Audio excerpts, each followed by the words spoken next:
우리를 맞아주시네요. 설교로 하나 되는 시간 CBS 올포원 진행을 맡은 아나운서 장주희입니다.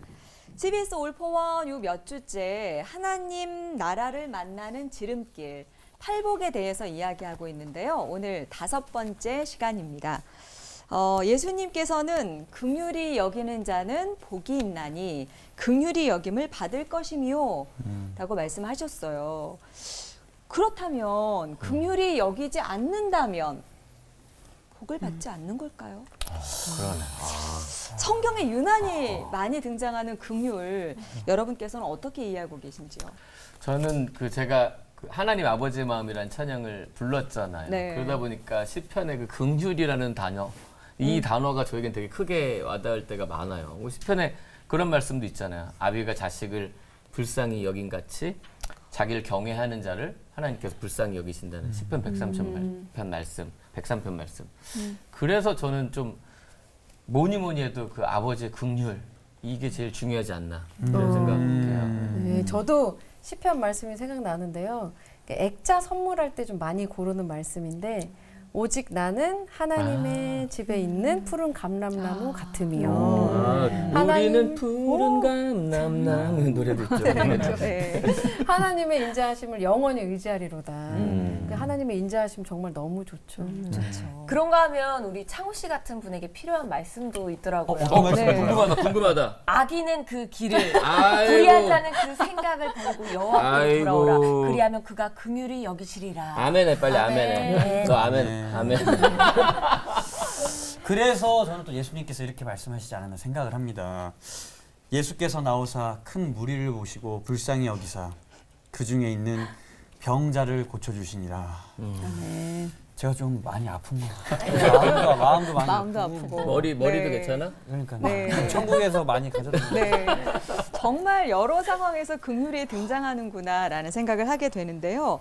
알듯하면서도 뭔가 미심쩍은 부분이 있는 이 긍휼, 저희들을 이해 다 못하더라도 긍휼히 여겨주심을 바라면서 세 분 목사님의 설교를 청해 듣도록 하겠습니다.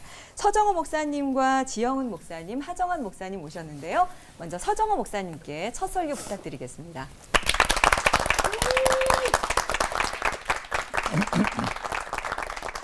저 좀 불쌍히 여겨주세요. 하나님께서는 우리 인생들을 불쌍히 여기시고 하늘 꼭대기에서 내려다보시다가 야 천사 보내가지고 살려 그런 게 아니고 너무너무 불쌍히 여기셔서 당신이 사람이 되어 오셔서 우리 대신 죽으시고 우리를 구원해내신 하나님의 마음, 이게 바로 헤세드이고 이게 바로 엘레오라고 하는 긍휼이죠. 이런 점에서 볼 때 우리 피조물인 인간은 하나님의 긍휼, 헤세드와 엘레오는 반드시 필요한 것이에요. 꼭 필요한 겁니다. 이거 없이는 우리는 구원받을 수 없는 것이니까요. 그래서 우리는 예배 시간에도 그렇고 시간 날 때마다 우리가 하나님 앞에 무릎을 꿇으면서 이렇게 기도해야 된다고 생각해요. 끼리에 엘레이송, 주님 저를 불쌍히 여기세요. 우리 모두를 불쌍히 여기소서. 이건 단순한 찬양만이 아니라 우리의 영원한 아마 하나님 나라 갈 때까지의 우리의 기도가 되어야 된다고 생각합니다. 자, 그런데 이제 질문입니다. 누가 하나님의 긍휼을 받을 수 있을까? 오늘 말씀처럼 남을 긍휼히 여기는 사람이 하나님의 긍휼을 받을 수 있다는 거죠. 그들이 긍휼히 여김을 받을 것이며 라고 하는 뒷문장은 사실은 영어 배울 때 의지미래라는 걸 배웠죠. 화자의 의지를 표현하는 거죠. 그러니까 너희가 긍휼함을 받을 것이다. 잘하면 그게 아니고 내가 너희를 불쌍히 여기겠다라고 하는 말씀에 약속이 들어가 있는 거죠. 남을 불쌍히 여기는 사람은 하나님이 그런 사람을 불쌍히 여겨주시겠다고 하는 언약이라는 말씀이죠. 디모데후서 3장 1절 이하를 보면 말세에 나타나는 특징들이 쭉 여러 가지의 단어들이 나옵니다. 그중에 이제 무정이라는 말이 나와요. 정이 없는 거죠. 그리고 그 뒤에 나가다 보면 사나움, 사나움이라고 되어 있지만 사실 발음은 싸나운 거예요. 오늘날 이 시대에. 그리고 원통함을 풀지 않아요. 억울해, 당했어, 나 이거 반드시 복수할 거야. 원통함을 풀지 않는 이게 말세의 특징들이라는 거죠. 우리는 어떤가 한번 곰곰이 생각해 봤으면 좋겠어요. 그런데 디모데후서 3장 5절에서 보면 이 싸납고 무정하고 그리고 원통함을 풀지 않는 세상 속에서 그리스도인들은 어떻게 살아야 하나? 디모데후서 3장 5절에 보면 한번 따라해 보실래요? 이 같은 자들에게서 내가 돌아서라. 넌 그러면 안 돼. 딴 사람들 사납다고 너도 사납게 살면 안 돼. 딴 사람들이 정이 없다 그래서 너도 정 없는 무정한 사람으로 살아서는 안 돼. 이게 말세를 사랑하는 그리스도인들에게 주시는 하나님의 명령인 거죠. 빌립보서 4장 5절에 보면 이런 말씀이 있어요. 너희 관용을 모든 사람에게 알게 하라. 주께서 가까우시니라. 관용, 너그러운 마음이죠. 너희의 너그러운 마음을 모든 사람이 알도록 해라. 주께서 가까우시니라. 왜냐하면 주님께서 가까이 오셨기 때문이다. 굉장히 의미가 있는 얘기 아니에요? 내가 너그러운 마음을 모든 사람에게 대하면 재림하여 오신 예수님께서 너에게도 너그럽게 대하실 것이라는 의미죠. 굉장히 중요한 얘기입니다. 야고보서 2장 13절에 보면 이런 말씀이 있어요. 긍휼히 행하지 아니하는 자에게 긍휼 없는 심판이 있으리라. 남을 긍휼히 여기지 않는다면 하나님도 그 사람 긍휼히 여기지 않는다는 거예요. 법대로 하시겠다는 거예요. 그러니까 법대로 하실래요? 아니요. 나는 법대로 하지 않고 그저 법대로 안 하고 사랑으로 은혜로 다 덮어주면서 용서하면서 살아야 마지막 심판대 앞에서 예수님께서 우리를 법대로 안 하시고 긍휼로 하신다는 거죠. 이런 복음성가가 있죠. 아마 여러분 중에도 부르신 적이 있을 거예요. 사랑을 줄 수 없을 만큼 가난한 자도 없고요. 사랑을 받지 않아도 될 만큼 부여한 자도 없어요. 예. 가만히 생각해 보면요. 사랑을 받지 않아도 될 만큼 그렇게 완벽한 사람이 세상에는 없습니다. 그리고 남을 사랑할 수 없을 만큼 내가 아무것도 가지지 못한 사람도 사실은 없어요. 우리는 누구든지 사랑할 수 있어요. 가진 것 가지고요. 옆에 있는 사람한테 이렇게 실습하고 오늘 말씀 드려보죠. 옆에 있는 사람에게 먼저 들으셔야 돼요. 옆 사람에게 이렇게 말합니다. 형제님 혹은 자매님, 이래봬도 내가 불쌍한 사람이에요. 나를 불쌍히 여겨주세요. 이장님 불쌍합니다. 나를 위해 기도해 주세요. 나를 위해서 너무 불쌍해. 예, 지금 그런 자세로. 많이 해야 될 것 같은데.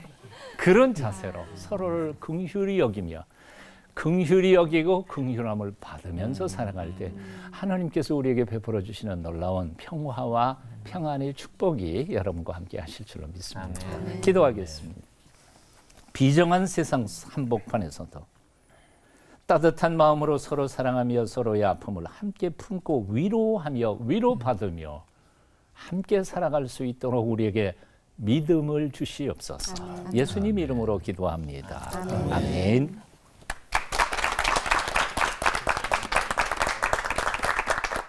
산상 설교는 기독교 신앙 전체에서 핵심이라고 얘기할 수 있습니다. 근데 산상 설교에서도 제일 앞에 나오는 팔복은 그 심장이다 이렇게 말씀할 수 있고요. 산상 설교의 팔복을 어떻게 해석하는 게 가장 바람직한가, 여러 가지 성경 연구하는 사람들의 의견이 있지만 예수님께서 말씀해 주신 거잖아요.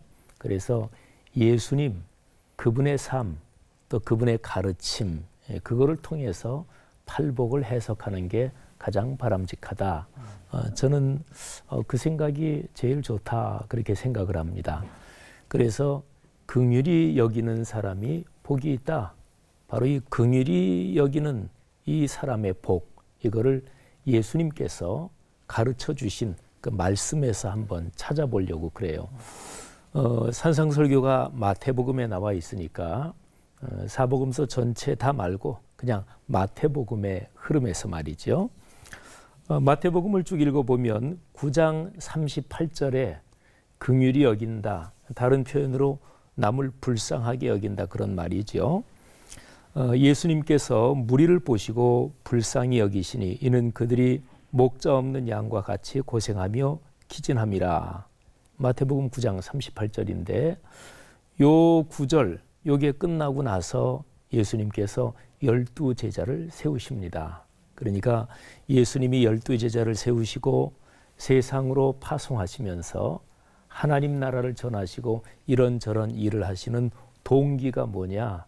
그게 이제 주님 마음속에 사람들을 보니까 너무나 불쌍하다. 긍휼의 마음이라는 거죠. 마태복음 14장 14절에 보면 예수께서 나오사 큰 무리를 보시고 불쌍히 여기사 그 중에 있는 병자를 고쳐주시니라. 요 구절이 끝나고 나서 오병이어의 기적을 베풀어 주십니다. 그 다음에 15장 32절 예수께서 제자들을 불러 이르시되 내가 무리를 불쌍히 여기노라. 그들이 나와 함께 있은지 이미 사흘임에 먹을 것이 없도다. 길에서 기진할까 하여 먹이지 않은 채로 그냥 보내지 못하겠다. 그리고 나서 주님께서 4,000명을 먹이신 기적 사건을 베푸시지요. 마태복음 18장 33절에 보면 내가 너를 불쌍히 여김과 같이 너도 내 동료를 불쌍히 여김이 마땅하지 아니하냐. 이 얘기는 어떤 임금이 자기의 종들하고 뭐를 하다가 그 임금한테 1만 달란트 빚진 종이 있었는데 임금이 그래 네가 상황이 어려우니까 내가 다 그냥 탕감해 준다. 그런데 탕감받은 그 종이 나오면서 100데나리온을 자기한테 빚진 자기 동료를 만나서 그 동료를 감옥에 집어넣고 그거 갚아라. 이러니까 이제 임금이 그거를 듣고 저런 아주 무자비하고 괘씸한 놈이 있나. 그래서 불러가지고 1만 달란트 탕감해 준 거 그 거꾸로 무효다. 그러고 나서 너 다 갚을 때까지 너도 감옥에 들어가 있어라. 뭐 이 얘기가 거기에 연관이 되어 있죠. 마태복음 20장 34절에 보면 예수께서 불쌍히 여기사 그들의 눈을 만지시니 곧 보게 되어 그들이 예수를 따르니라. 예수님이 여리고에서 나가실 때 앞을 보지 못하는 시각장애인 두 사람이 예수님한테 간절히 부르짖지요. 예수님이 그들을 고쳐주시는 그 동기, 그 상황이 그들에 대해서 불쌍히 여기는 마음이 있으셨다. 이렇게 기록을 하고 있어요. 그러면 이제 마태복음 5장에 팔복을 말씀해 주신 주님께서 당신이 쭉 사역을 하시면서 아주 중요한 순간마다 반복해서 등장하는 게 예수님 마음속에 긍휼의 마음, 상황이나 사람을 불쌍히 여기는 마음이 막 솟구치셔서 그 일을 하셨다. 이런 얘기죠. 오늘날 우리가 살고 있는 이 사회에서요. 어질게 여기고 불쌍히 여기고 긍휼히 여기는 마음이 없으면 우리가 살고 있는 시장 경제 자본주의는 악마적이 됩니다. 그러니까 제 아무리 제도를 좋게 해도 이 경쟁하고 서로가 돈 벌고 뭐 서로가 이렇게 거래하는 이 시장 경제 또는 상업적인 자본주의는 제도를 제 아무리 좋게 해도 사람을 행복하게 하는 데는 한계가 있습니다. 그래서 반드시 남을 불쌍히 여겨서 아까 우리 서 목사님 설교하신 언어로 표현하면 법대로 하지 않고 유도리를 가지고 남을 긍휼히 여기고 봐주고 또 다른 사람한테 신세를 지는 이 시스템이 필요한 거죠. 그게 구약부터 신약까지 지속적으로 그런 메시지가 나옵니다. 오늘날로 말하면 공감 능력이지요. 생각해 보십시오. 공감 능력이 없는 사회 또는 그런 것이 메말라버린 사회는 그거는 야만의 사회 아니겠어요? 예수 그리스도께서 걸어가신 그 길, 긍휼히 여기는 마음을 가지고 자기의 삶의 모든 것이 작동되는 그 삶의 길이 그리스도인에게도 넘치도록 풍성하기를 간절히 바랍니다. 기도하겠습니다. 하나님, 우리 속에 다시 한번 주님 예수 그리스도의 마음을 주옵소서. 우리의 일상과 그리고 삶의 모든 현장에서 어렵고 힘들고 지치고 그리고 쓰러진 사람들을 불쌍히 여기는 마음. 그래서 주님께서 그러셨던 것처럼 그 그들을 보듬어 안고 위로하고 격려하는 삶의 모양을 주옵소서.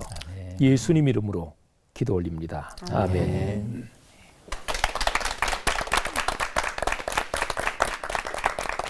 오늘 우리 말씀을 좀 이해하기 위해서는 그 마태복음의 전체 앞에 부분의 분위기를 좀 볼 필요가 있어요. 우선 3장에서 예수님께서 세례를 받으십니다. 기록 자체가 4장에서 예수님이 광야에서 시험 받으신 기사가 4장의 초반 부분에 나오고 4장 12절에 예수께서 요한이 잡혔음을 들으시고 그때부터 이제 예수님이 본격적 사역을 시작하십니다.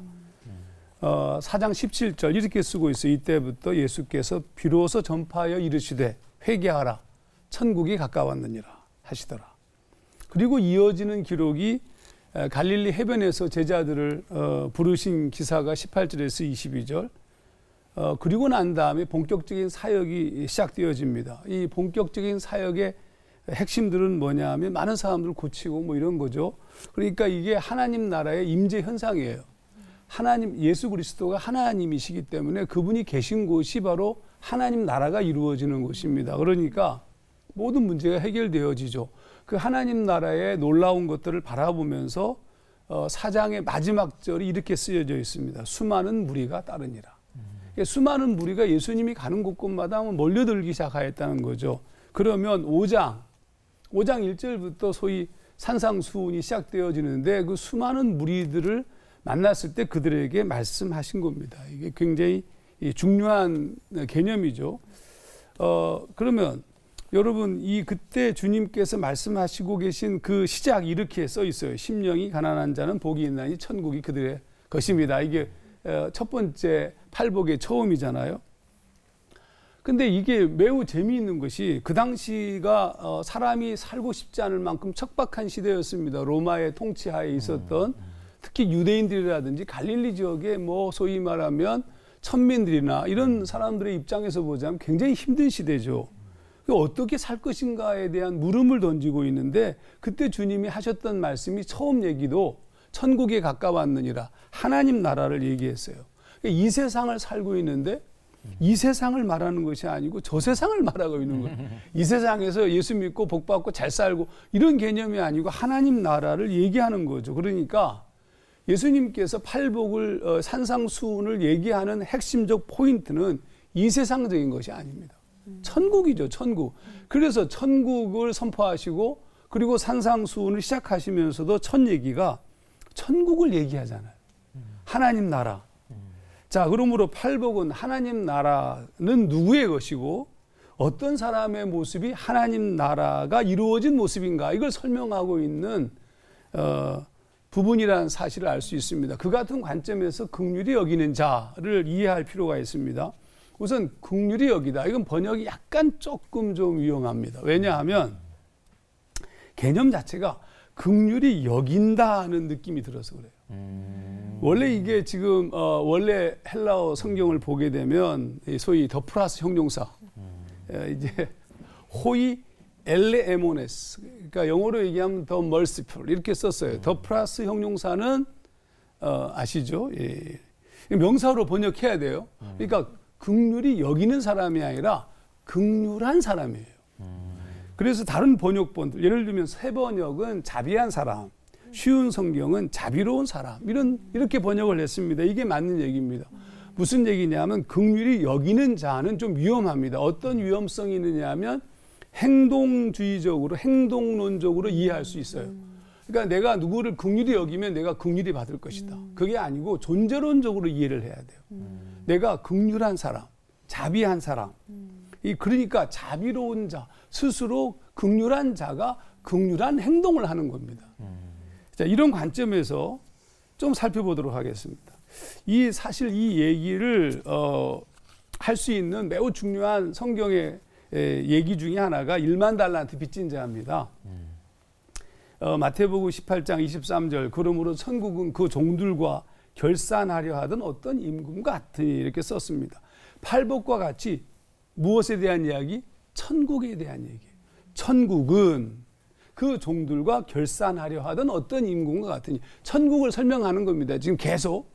자, 그러면 천국이 어떤 곳인지를 설명하고 있는데 그 내용은 뭐냐면 천국은 도무지 갚을 길이 없는 자가 아무런 조건도 없이 탕감받는 곳, 전적인 은혜가 있는 곳이 천국이에요.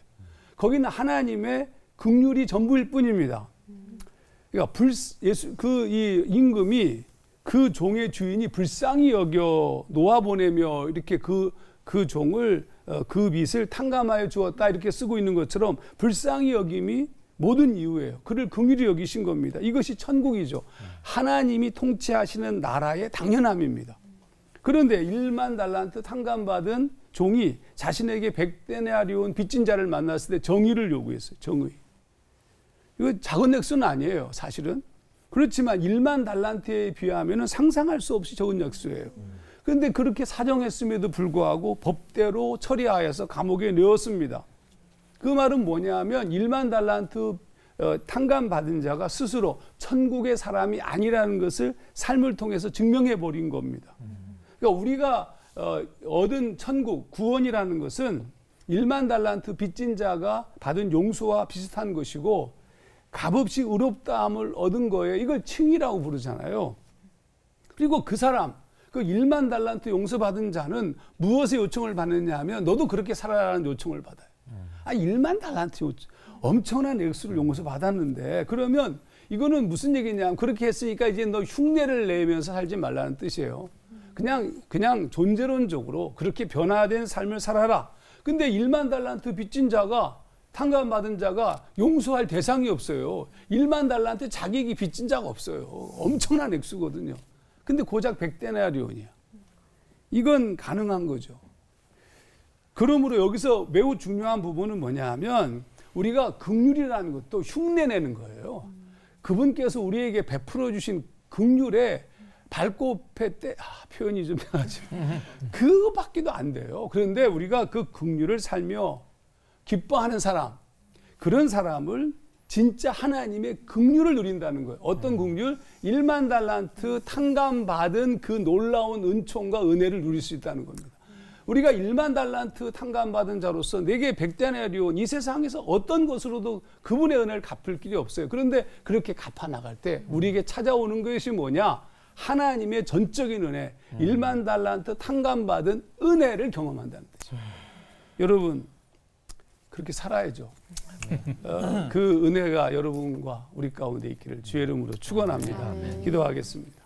하나님 아버지, 은혜와 사랑을 감사드립니다. 주님께서 우리에게 주신 은혜를 어떤 것으로도 갚을 수 없습니다. 그래서 하나님, 내가 지금 할 수 있는 하나님의 은혜를 갚는 긍휼의 행동을 바르게 하며 살아가기 원합니다. 그렇게 살도록 인도하시옵소서. 예수님 이름으로 기도하옵나이다. 아멘.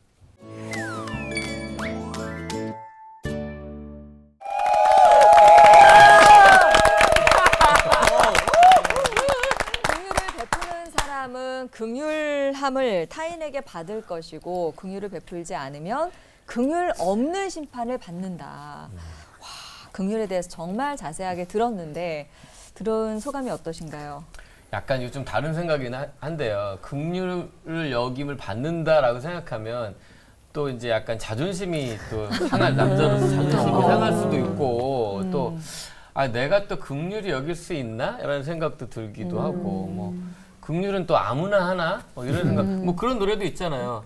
긍휼은 아무나 하나. 뭐 이런 들어온 거 아니에요? 찬양 같아요. 찬양이. 이런 찬양 있잖아요. 긍휼은 아무나 하나. 근데 뭐 왠지 뭐 아무것도 가진 것 없는데 물질이나 뭐 인격적으로나 아무것도 가진 게 없는데 과연 내가 긍휼을 할 자격이나 있나 그런 생각도 들기도 하고 또 긍휼이라는 게 어디까지 얼마나 어떻게 긍휼이란 걸 해야 하나 그것도 좀 어디까지 다 뭐 이렇게 할 수 있을까 그런 것도 궁금해요, 목사님. 네. 자격이 한 시간 더 해야 되겠네요. 네, 1시간 더 해주세요. 자격이 있나 아니면 또 어디까지 해야 되나 네. 이런 범위, 자격과 범위에 대한 질문이네요. 긍휼히 여긴다. 그거는 소유의 문제는 아닌 것 같아요. 그러니까 그거는 마음의 문제인 것 같고 뭐 일상의 경험인데 선물을 받았을 때 제일 행복한 거는 역시 돈으로 받는 거다 뭐 이렇게 얘기할지 모르지만 근데 진짜로 마음이 담긴 선물이 참 행복하지요. 그러니까 우리 은성 씨가 말씀하신 거에서 그냥 하나만 제가 포인트를 집어서 대답을 하면 긍휼을 베푼다. 이거는 누구나 할 수 있다. 소유의 문제가 아니니까 이거는 마음의 문제가 아닌가 생각이 들고 아까 한 목사님께서 긍휼히 여기는 사람 이게 아니라 긍휼한 사람 그러니까 행동이 아니고 그런 사람이 돼야 된다. 그 말씀이 새롭게 아주 그 크게 좀, 그렇지 그게 마땅하지 그런 생각이 들었는데 연관해서 하여간 마음의 문제가 중요하다는 생각이 듭니다. 예. 존재적인 의미를 짚어주셨어요. 아까 한 그러게 목사님께서. 네, 뭐 그래서, 같은 네. 관점에서 예를 들어서 이제 그 랩돈 2개를 바친 과부 있잖아요. 네. 물론 이제 헌금을 했다는 개념도 있지만 그 당시 헌금이라는 게 하나님께 드리는 어떤 그런 개념들보다는 초대교회는 가난하고 힘들고 어려운 자들을 구제하는 데 굉장히 많이 쓰여졌어요. 그런 의미에서 2랩돈밖에 없는 그 과부가 바친 그 헌금이 그거 좀 나 이거 저기 엄청나게 많이 헌금하고 있는 저분들이 부자들이 하고 있는데 이게 무슨 의미가 있겠어라고 생각할 수 있잖아요. 그게 아니고 주님은 그 과부를 더 기뻐하셨어요. 이유가 뭐냐면 자기 소유의 전부를 바쳤다는 거예요. 긍휼은 말씀하신 것처럼 마음의 문제예요. 뭐 가난하든 부하든 그거 아무 중요하지 않습니다. 거기 저기 쓰러져 있는 가난한 자 그들에게 내가 뭐 먹던 죄송합니다. 어떤 가난한 또 다른 사람이 자기가 먹던 뭐 라면의 한 봉지를 그분에게 주는 것도 그것도 아름다운 거죠. 긍휼은 마음의 문제. 요걸 놓치지 않으면 뭐 될 것 같습니다. 그 범위라는 것도 사실 우리가 이렇게 뭐 어떻게 예단해서 딱 정해놓을 게 아니구나라는 생각도 또 드는 것 같은데요. 근데 왠지 그 DNA부터 타고나야 긍휼해지는 거 아닌가라는 생각을 했다가 그래도 우리의 노력에 따라서 또 하나님께서 주시는 마음으로 할 수 있겠구나라는 생각이 드는데 예수님께서는 복 있는 자가 되려면 긍휼히 여기고 긍휼히 여김을 받아야 한다고 하셨는데 왜 그러셨을까? 또 궁금해지는 점도 있습니다. 파헤치기 전문가 두 분께서 준비하고 계시죠? 네, 네. 그래서 준비했습니다. 긍휼을 모르는 우리를 긍휼히 여겨주시길 바라며 드리는 질문 질문 타임! 긍휼, 이거 어렵습니다. 아까 설교 말씀에서 긍휼은 그 사람이 아파하는 것을 같이 아파하는 거라고 아까 말씀을 드렸습니다. 아프냐? 나도 아프다. 이런 느낌인 것 같아요. 아프세요? 전 항상 아프죠. 근데 도무지 그런 긍휼이 생기지 않으면 이거 어떻게 해야 될까요? 그리고 또 어떻게 해야 또 이제 그런 긍휼이 생길 수 있는지 하정환 목사님께 한번 질문 드려보고 싶습니다. 긍휼의 부재는 하나님 은혜의 부재에서 옵니다. 그러니까 왜 경험하지 못하는가? 우선 뭐 내가 의인이기 때문일 수 있겠죠. 근데 의인이 아니잖아요, 우리가. 네. 그러면 결국 우리가 죄인인데 그 죄를 깨닫지 못해서 그래요. 1만 달란트 탕감 받은 것을 깨닫지 못하는 거예요. 탕감 받았을지라도 1만 달란트 빚진 자였다는 사실을 잊으면 안 돼요. 그러니까 우리가 의인이지만 죄인이거든요. 이걸 같이 함께 생각해야 되는데 우리가 함부로 막 면죄부를 막 줬어요. 자, 그러면 우리가 내 자신의 죄를 깨달음으로 말미암아 이제 긍휼의 은혜를 경험하게 되잖아요. 그렇기 때문에 주님을 봐야 돼요.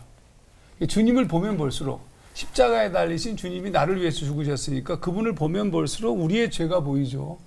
그러니까 주인을 볼수록 자신의 1만 달란트가 탕감받은 게 보이는 거예요. 그것이 깨달음입니다. 그때부터 달라질 수밖에 없어요. 바울이라는 스스로 죄인의 괴수라고 얘기했던 그분의 얘기면 그분은 무엇을 봤냐면 예수를 봤어요. 어떤 예수냐면 갈라디아서 3장 13절에 자신을 위해서 저주받아 죽은 예수예요. 저주받아 죽은 예수님을 보니까 그러면 내가 어떻게 하겠어요? 그 복음에 참여하고 싶은 거예요.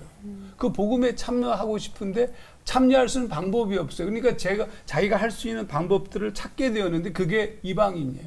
그분께서 하나님께서 그분을 이방인의 사도로 부르시기도 했지만 그의 눈에 이방인들이 보여요. 또 자신의 백성들이 보여요. 그들을 향하여서 그렇게 살 수밖에 없는 거죠. 이건 저는 굉장히 중요한 부분이라고 보이는데 우리가 긍휼히 여기지 못하는 결정적 이유는 하나님의 은혜를 경험하지 못해서 그렇습니다. 그러니까 이제 창호 형제가 긍휼을 어떻게 베풀죠? 그거는 뭐 간단해요. 주님께 가까이 가셔야 돼. 지금 상태가 주님과 떨어져 있는 상태예요. 정확하십니다. 어떻게 하셨어요? 그러니까 긍휼을 행하려고 노력할 필요가 없어요. 아까도 얘기했지만 긍휼한 사람이 자동적으로 긍휼함이 나오는 겁니다. 긍휼을 행하려고 하지 말고 주님을 더 집중해라. 주님의 은혜에 더 깊이 들어가. 이렇게 고민을 하고 있었습니다. 한마디 보태면 네. 이래요. 긍휼의 3단계가 있다 그래요. 어떤 분이 어떤 영상을 그렇게 해놓은 거 보면 첫째 단계는 무조건적으로 우리에게 베풀어 주시는 하나님의 긍휼의 단계가 있고 두 번째는 그 무조건적 하나님의 긍휼을 경험한 우리가 그 중에 아주 작은 부분, 지극히 작은 분량으로 옆 사람에게 내가 받았으니까. 근데 그건 뭐 100% 못하는 거고 아주 작은 부스럭이라도 옆에 있는 사람에게 긍휼을 베푸는 삶을 살아가는 단계고 두 번째 단계고. 그런 세 번째는 그런 삶을 보면서 하나님께서는 그 긍휼을 베푸는 자의 마음속에 기쁨과 감격, 행복, 이것을 베풀어 주셔서 그 기쁨과 행복 때문에 세 번째는 정말 기쁘게, 두 번째는 흉내만 냈지만 세 번째는 감격하면서 주님처럼 긍휼을 베푸는 단계. 이게 세 단계래요. 그러니까 사실 우리 한 목사님 말씀하셨던 것처럼 제일 먼저는 그 무조건적인 하나님의 긍휼을 체험하고 그 긍휼 앞에 감격하는 단계가 있어야 되지 않을까. 또 저 질문 한번 드려보도록 하겠습니다. 아까 긍휼히 여기는 자라야 긍휼히 여김을 받을 수 있다. 이 말씀한테 그러면 이게 조건부잖아요. 특히나 심판하실 때에 긍휼을 입을 수 있다고 하셨는데 우리가 긍휼을 베풀면 위기가 오고 인생을 결산해야 하는 때에 대체 어떤 긍휼을 입는 건지 이게 좀 어려우면서도 이걸 좀 얘기를 해주시면 감사하겠습니다. 지영 목사님. 아까 그 하정환 목사님이 설교하실 때도 언급하셨고 또 제가 설교할 때도 언급했는데 어떤 임금이 자기 종들하고 계산을 하는데 근데 1만 달란트 빚진 거를 뭐 탕감을 해줬고 근데 그 종이 탕감받은 종이 나가다가 자기한테 100데나리온 빌리고 갚지 못한 자기 동료를 아주 그냥 험악하게 대하잖아요. 달란트하고 데나리온이 이게 뭐 계산하기에 따라 좀 틀린데 미니멈으로 말하면 30만 분의 1. 30만 분의 그게 아까 이제 하 목사님도 엄청난 거다 이제 그러셨는데 우리 이제 성경 지식 좀 있는 사람은 이게 엄청난 거지 않은데 미니멈으로 30만 분의 1, 맥시멈으로 하면 50만 분의 1이나 60만 분의 1이에요. 한 달란트하고 한 데나리온은 그러니까 엄청나게 큰 차이죠. 그러니까 그거는 사실은 달란트, 데나리온 주님께서 이렇게 말씀하신 거는 사실은 금액의 비교를 말씀하신 게 아닙니다. 그러니까 아예 비교 불가능. 이게 이제 메시지거든요. 근데 이제 마태복음 25장에 아주 주목할 만한 얘기가 있습니다. 그게 거기도 마지막 날 천국 문 앞에서 그 주님과 그리고 그 앞에 있는 많은 사람들이 이제 얘기하면서 벌어지는 장면을 기록해 놨는데 근데 거기에 보면 마지막에 천국 문 앞에 모인 사람들을 오른쪽 왼쪽으로 이렇게 분류를 해 놨는데 근데 오른쪽에 분류된 사람들 성경에는 양 이렇게 표현이 돼 있죠. 근데 그 사람들한테 주님께서 참 고맙다. 내가 먹을 것이 없을 때 너희가 먹을 거 줬고 내가 입을 것이 없을 때 너희가 입을 거 줬고 내가 감옥에 들어가 있을 때 너희가 나를 찾아와 줬고 그러면서 고맙다고 하는데 그 사람들이 하는 얘기가 우리가 아무리 생각해봐도 그런 게 기억이 안 납니다. 그랬더니 주님이 너희가 살면서 어렵고 힘들고 가난하고 그 사람들한테 한 게 나한테 한 거하고 똑같다 이렇게 말씀하시고요. 그리고 이제 왼편에 염소 이렇게 분류된 사람들한테는 주님이 책망을 하시죠. 내가 배고팠는데 먹을 거 하나 안 줬고 또 헐벗었는데 입을 옷 하나 안 줬고 내가 외롭고 또는 감옥에 갇혀 있을 때 너희가 나를 전혀 찾아보지 않았다. 그랬더니 그 사람들이 아니 우리가 세상에 있으면서 주님께서 만일에 그런 상황을 우리가 봤다면 열일 제쳐놓고 주님 찾아갔을 겁니다. 그리고 모든 것 다 그냥 털어서라도 주님 섬기고 그랬을 겁니다. 그랬더니 이제 주님이 똑같은 얘기를 하시는 거지요. 너희 주변에 어렵고 가난하고 힘든 사람한테 안 한 게 나한테 안 한 거하고 똑같다. 저는 그 마태복음 25장에 나오는 그 장면을 오늘 우리가 같이 묵상하는 주제, 이 긍휼, 불쌍히 여기는 마음, 이거하고 깊이 연관되어 있다. 저는 그렇게 생각합니다. 저는 그거를 묵상할 때마다 기독교 복음에서 다른 사람에게 선행을 하는 거, 특별히 어렵고 힘든 사람한테 선행을 하고 도와주는 거, 이거는 기독교 복음의 핵심에서 뗄 수 없다. 저는 그렇게 생각을 하거든요.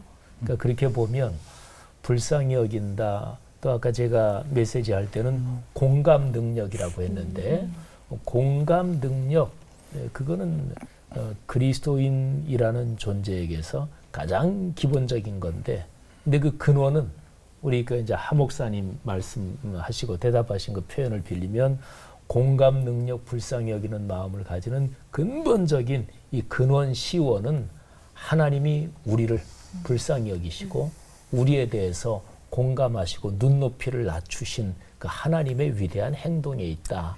그렇게 생각하면 좋을 것 같아요. 그래서 저도 아까 하 목사님 말씀하고 똑같이 하나님과의 관계가 늘 기본인 것 같아요. 하나님과 관계가 깊어질수록 하나님 외에 다른 사람들 또는 우리가 세상에 살면서 만나게 되는 모든 상황에서 하나님에게서 받고 하나님과의 관계에서 체험한 그거가 밖으로 드러나지 않나 그렇게 생각합니다. 근데 요즘 주변을 이렇게 보면은 요즘 세상은 누군가를 불쌍히 여기는 사람보다는 자기 자신을 불쌍히 여기는 사람이 더 많은 것 같아요. 자기 연민에 빠진 사람들이 많은데 그래도 아직 이 세상이 이렇게 돌아가고 있는 걸 보면 이 세상 어딘가에서는 긍휼이 작동하고 있는 게 아닌가 이런 희망도 좀 생각하게 되거든요. 네, 그거를 목사님들께서 좀 잘 아실 것 같은데요. 그래서 여쭙고 싶은 게 누군가로부터 긍휼함을 받으셨던 경험, 또 누군가에게 긍휼함을 베푸셨던 경험이 있으시면 나눠주시면 좋겠습니다. 많죠. 뭐. 33살에 먼저 있던 교회에 담임 목사가 됐어요. 근데 장로님들이 8분이셨어요. 근데 연세가 다 우리 아버지 뻘, 60대 이상이고 나는 33살이니까 한 세대가 신학교를 졸업한 지 2년밖에 안 됐던 시절이었으니까 제가 목회를 뭘 알겠어요. 근데 그 아버지 뻘 되는 장로님들이 젊은 목사를 정말 불쌍히 여기신 거죠. 지금 가만히 생각해보면 난 고집이 나는 전문가라고 고집도 얼마나 셌겠어요. 내가 신학 졸업했고 내가 목회는 내 전문가니까. 근데 사실 지금 생각해보면 그 양반은 신학교는 안 나왔지만 신앙생활은 거의 40년, 50년 하던 분들이에요. 그러니까 얼마나 많은 목사님들을 만났겠어요. 그러니까 딱 내가 계획 세우는 거 보면 저건 되겠다, 안 되겠다. 다 알고 계셔. 저는 아무래도 안 될 것 같아. 그런데도 그분들이 울타리가 되셨어. 해보세요. 기도하고.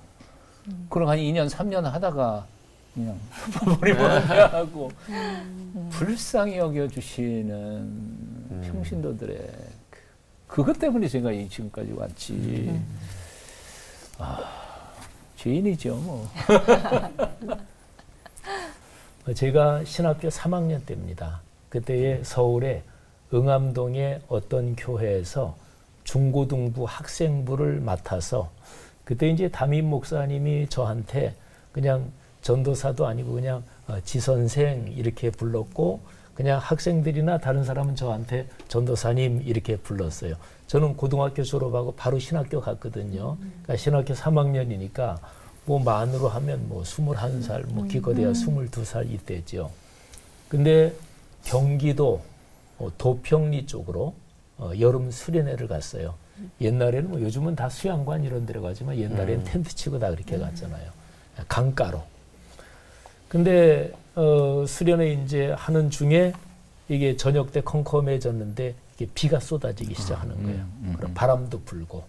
근데 이 계곡이나 강물은 빨리 붓습니다. 그럼 잘못하면 큰일 날 수 있죠. 그래서 이제 저부터 시작해서 선생님들 다 그냥 깨가지고 물이 계속 심각하게 빨리 부르면 그러면 철수해서 마을 쪽으로 가야 되니까 그리고 뭐 비가 엄청나게 쏟아지고 막 바람도 불고 하니까 뭐 학생들도 아무도 잠자지 못하고 근데 막 무서워하니까 학생들이 그래서 작은 A 텐트 같은 것도 뭐 꽤 여러 개 치고 그때 학생들이 한 40-50명은 갔었던 것 같아요. 뭐 크지 않은 조그만 교회인데 뭐 교사들도 한 뭐 10대 명, 한 10여 명은 됐겠죠. 그리고 이제 큰 뭐 몽골 텐트라고 보통 그러죠.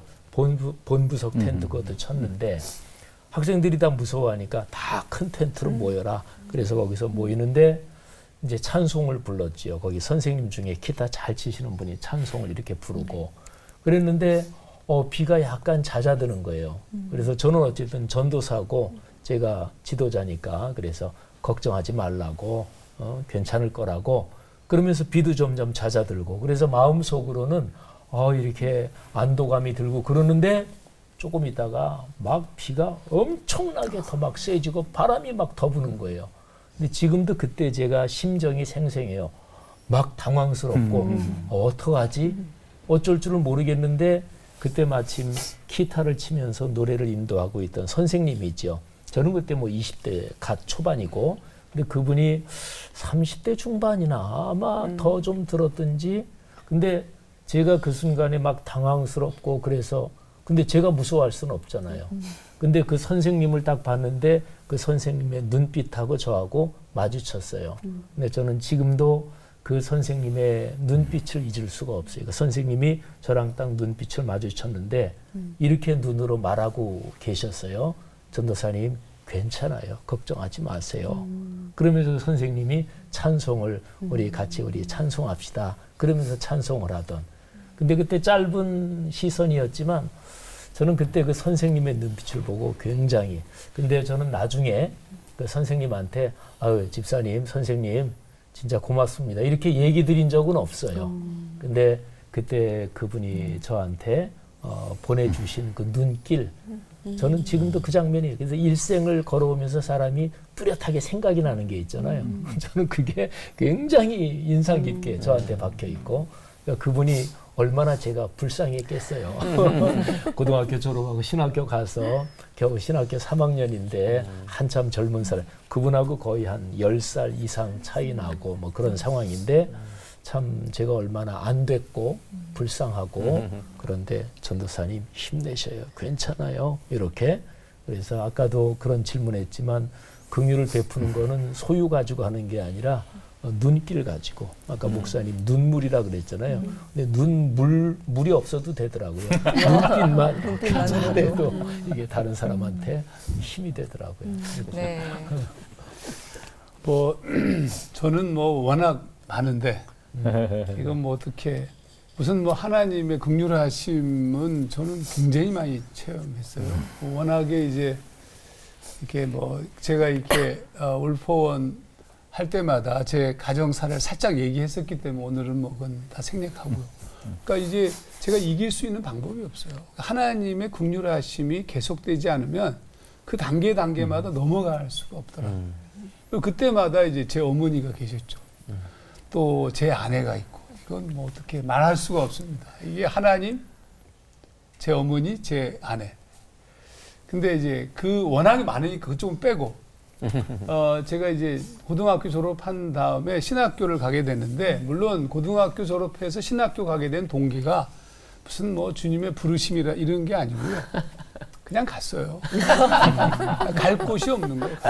갈 곳이 뭐 거의 뭐 이렇게 고2 때 예수님 영접하고 난 다음에 예비고사 점수 너무 형편없이 나와가지고 방황하고 있을 때 우리 목사님이 하나님의 뜻이다. 그래가지고 제주도에서 도망쳐서 온 거예요.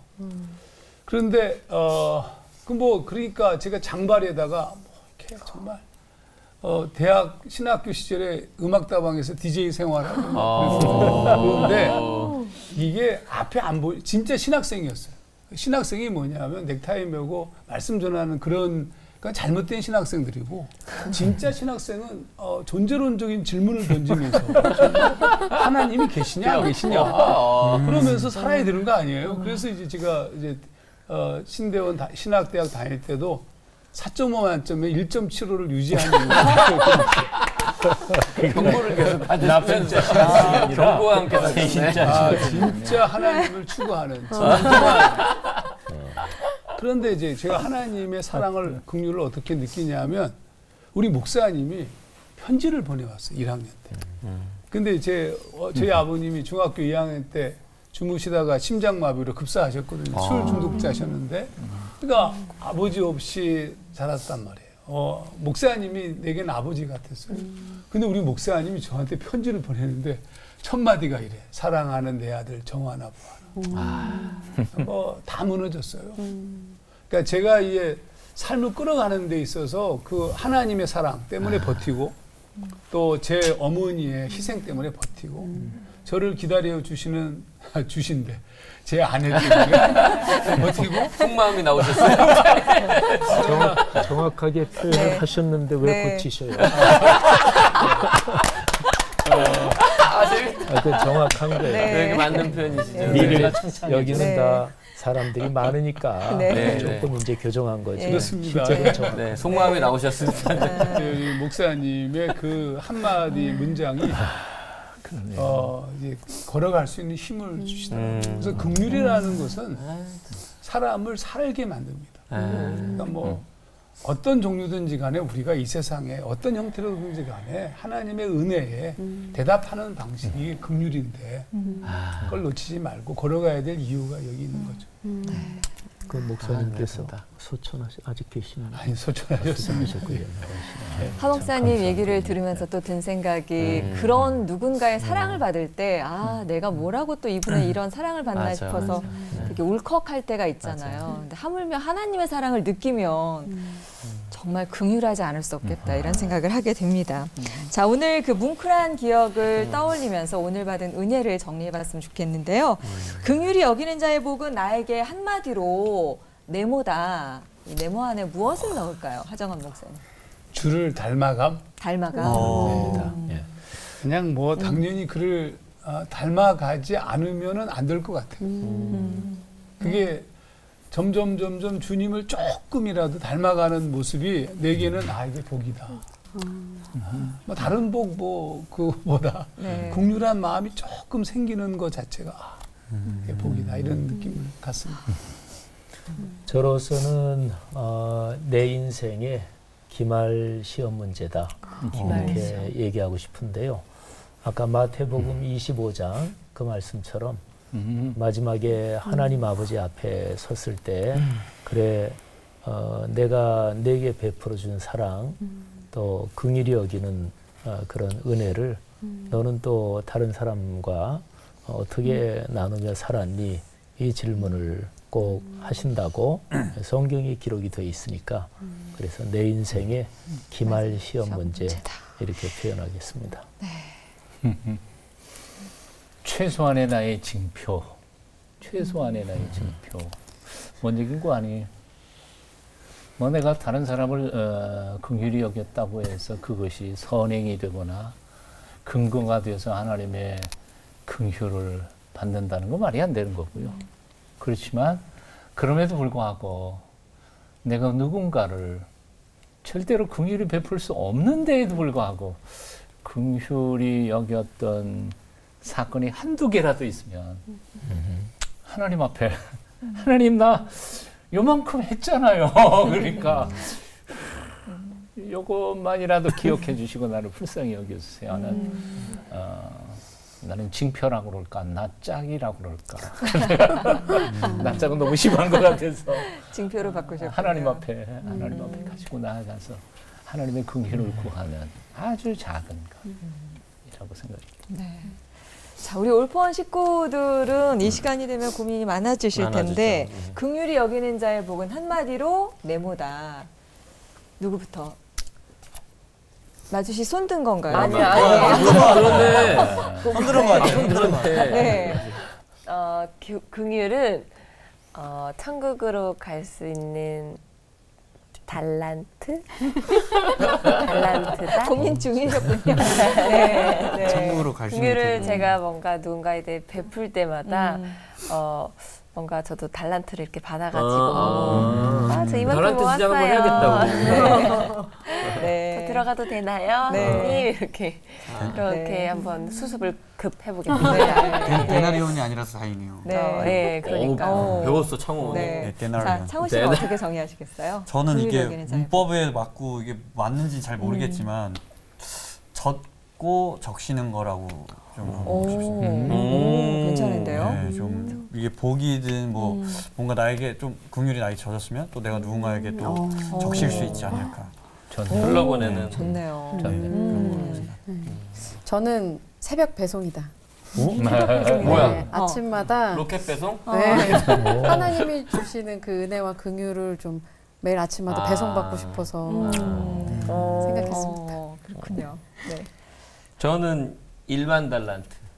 그러니까 빚진 걸 잊지 말고 살자. 항상 빚진 걸 하나님 빚진 자라는 걸 잊지 말아야겠다는 생각. 네, 얼마만큼 받았는지를 항상 깨닫는다면 흘려보낼 수 있을 것 같습니다. 자, 올 포원의 주제를 내 것으로 만드는 방법, 이 한마디로 정의 내려보는 것.